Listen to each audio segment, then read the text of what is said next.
شباب كتير بييجوا يسألوني بعد ما يتفرّجوا على الفيديوهات بتاعة القايمة بتاعتي، يقولوا لي: "طَب أنا دلوقتي ما معييش فلوس وما معييش الإمكانيات اللي أنت بتتكلّم عنها دي، إزاي أفرش أي شقة كاملة وما أخلّيش العروسة تجيب حاجة؟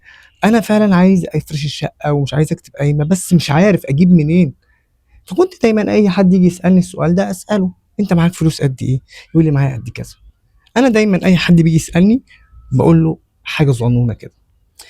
من حوالي سنتين ونُص، 3 جالي شاب سألني السؤال دوّة، فقُلت له: "أنت معاك فلوس قد إيه؟" قال لي: "معايا من 200 ل250,000."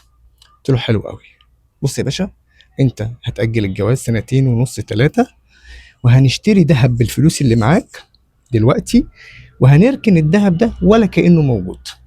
قال لي: "ماشي وبعدين؟" قُلت له: "في خلال السنتين ونُص، 3 اللي إحنا راكنين فيهم الدهب، أنت بتشتغل وبتعمل جمعيات، والقرش اللي تقبضه من الجمعية برضه تروح تشتري بيه دهب وتعينه على جنب، تمام؟" قال لي: "ماشي." قُلت له: "بعد 3 سنين نبيع الدهب."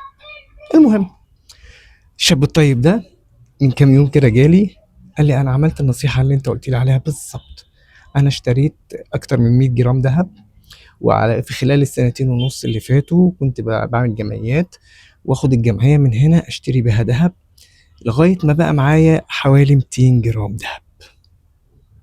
وهو كان معاه مبلغ حوالي 400.000 جنيه. لو كان راح خطب واتجوز أياميها كان يا دوب يجهّز التجهيزات بتاعته والعروسة تجيب ويعمل.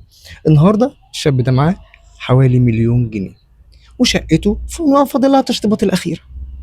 هيروح يخطب وهيتجوز وهيجهّز شقته وهيدفع مهر وهيضبّط الدنيا كلّها، تمام، وكمان هيتفضّل معاه فلوس ومش هيدخل مديون.